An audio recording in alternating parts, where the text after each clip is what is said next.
मैं शुरुआत धर्मेंद्र यादव आपसे करता हूं, कहां से लाते हैं भाई हिंदू आतंकवाद? आपका वोट बैंक खुश हो जाएगा कैसे? राकेश जी, भारतीय जनता पार्टी के बदायूं जिले के बिलसी के विधायक हरीश शाह के पर गैंगरेप का मुकदमा कायम हुआ है, तो हम उनके आधार पर ये कहते हैं कि पूरी भारतीय जनता पार्टी रेपिस्ट है, वो ठीक बात नहीं है। तो मैंने कहा पूरी सपा ये सोच रही है, मैंने कहा ये आपसे पूछा मैंने। अब सुन लीजिए, मुजफ्फरनगर में दंगा जो हुआ था उसमें भारतीय जनता पार्टी के विधायक विक्रम सैनी की सदस्यता खत्म हुई है, इसलिए वहां उपचुनाव हुआ था और समाजवादी पार्टी की इंडिया गठबंधन वो सीट जीती थी। तो उसके आधार पर हमें कहते पूरी भारतीय जनता पार्टी दंगाई है, वो ठीक बात नहीं है। उनका कंटेक्स्ट ये था कि ज्यादा जो दंगाई हैं वो भारतीय जनता पार्टी में है, तो वो कंटेक्स्ट उनका कहने का ये था और इस आधार पर उन्होंने ये बयान दिया था। अच्छा, मतलब पूरी सपा को लेकर आपसे मैंने सवाल तो पूछा नहीं और ना किसी ने कहा, लेकिन आप इसको पूरे बीजेपी से जरूर जोड़ दे रहे हैं।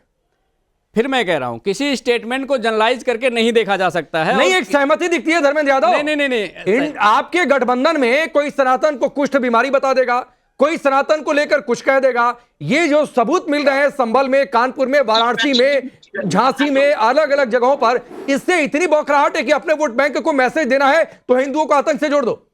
भारतीय जनता पार्टी की समस्या यह है कि भारतीय जनता पार्टी का अगर भारतीय जनता पार्टी की समस्या भी मत गिनाइए, अभी आपसे सवाल पूछ रहा हूं सर, उसका जवाब दीजिए। वहीं आ रहा हूं, भारतीय जनता पार्टी की समस्या बाद में बता दीजिए। वहीं आ रहा हूं। भारतीय जनता पार्टी में अगर कोई दंगाई है, भारतीय जनता पार्टी में कोई बलात्कारी है, कौन है दंगाई? विक्रम सैनी। कोर्ट ने साबित कर दिया, कोर्ट ने साबित कर दिया, सदस्यता खत्म कर दिया, उपचुनाव हो गया, हमने जीत लिया। अब क्या कहोगे? बलात्कारी, मैंने हरीश शाह का उदाहरण दिया आपको। उसके अलावा आपने देखा होगा कि हाथरस में, अपना भी तो गिनाइए। सुन लीजिए, अब भारतीय जनता पार्टी जब घिरने लगती है, फंसने लगती है, तो उसे एक हिंदुत्व का बहुत बड़ा शेल्टर मिलता है। वो चाहती है कि हम हिंदुत्व में अपनी नाकामी को छुपा दें। ये भारतीय जनता पार्टी की प्रॉब्लम है। एक बात बताइए धर्मेंद्र यादव, जितनी आसानी से सुरेश यादव ने कह दिया और अब पलट भी रहे हैं कि भाई मैंने तो बोला ही नहीं, तो असली वाला भी सुना देते। आपकी या मैं किसी की कह रहा हूं जो हिंदुओं को आतंक से जोड़ दे, किसी भी धर्म को आतंक से नहीं जोड़ना चाहिए, लेकिन आपकी उन्हीं नेता में क्या इतनी हिम्मत है कि हिंदू के अलावा किसी दूसरे धर्म को आतंक से जोड़ दें?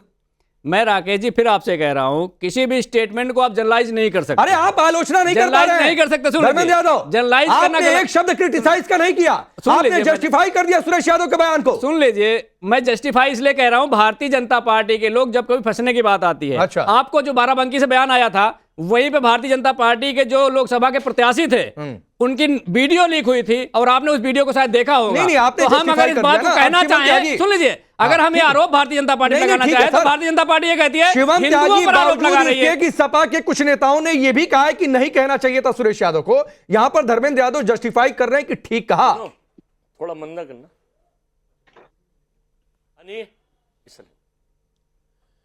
देखिए राकेश जी, आप पहले दिन से देख रहे होंगे, जिस दिन से संभल में जो है मंदिर का प्राकट्य हुआ है, जिस दिन से संभल में जो है मंदिर निकले हैं, जिस दिन से संभल में जो है 19 कुएं निकले हैं, जिस दिन से संभल में वहां की जो शाही, जिसको जामा मस्जिद कहा जाता है, वहां पर भगवान की मूर्तियां निकली हैं, दीवारें निकली हैं, सर्वे हुआ है, जिस दिन से वहां हनुमान मंदिर निकला है, समाजवादी वाली जो नेता हैं, उनकी जो पार्टी है, उनके पैर उखड़े हुए हैं, उनको ये बर्दाश्त नहीं होता।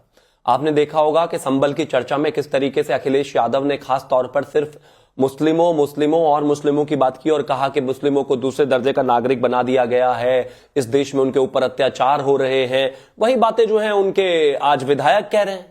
वो अगर भारतीय जनता पार्टी को जो एक हिंदू आतंकवादी संगठन अगर वो कह रहे हैं तो अखिलेश यादव के कहने पर कह रहे हैं। आज अगर जो है धर्मेंद्र यादव इस तरह की बातों को रिपीट कर रहे हैं तो वो अखिलेश यादव के शय पर बात कर रहे हैं, क्योंकि दर्द इस बात का है कि अगर मंदिर वहां पर प्रकट हुए हैं, मंदिर वहां पर निकले हैं, मंदिर वहां पर है, ये बात साबित होती है तो अब इनको बर्दाश्त कैसे हो, तो अपने वोट बैंक को खुश कैसे करें। उस दौरान में हिंदुओं को आतंकवादी कह दो, भगवा को आतंकवादी कह दो, कुष्ठ रोगी कह दो, आदरणीय गृह मंत्री जी को गाली दे दो, आदरणीय प्रधानमंत्री जी को गाली दे दो, कोई भी कमी किसी भी तरह से रहनी नहीं चाहिए। अपना वोट बैंक खुश रहना चाहिए, चाहे उसके लिए इस देश के बहुसंख्यक को 100 करोड़ को गाली क्यों न देनी पड़े। उससे बड़ा एक सवाल है, एजेंडा साफ है कि अपना उससे बड़ा एक सवाल है और इशारा कर रहे हैं धर्मेंद्र यादव।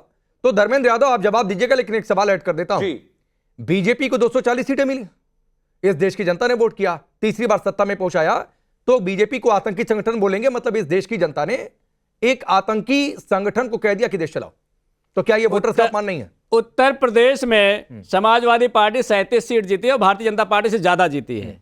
तो उत्तर प्रदेश की जनता, चाहे वो हिंदू हो, चाहे मुसलमान हो, सिख हो, ईसाई हो, बौद्ध हो, पारसी हो, हर धर्म के लोगों ने अपनाया है समाजवादी पार्टी को उत्तर प्रदेश में, और देश की तीसरी सबसे बड़ी पार्टी बना दिया। 37 के अलावा बाकी सीटें आतंकियों को चली गई हैं। सुन लीजिए, ये जनता का प्यार है और जनता का समर्थन है।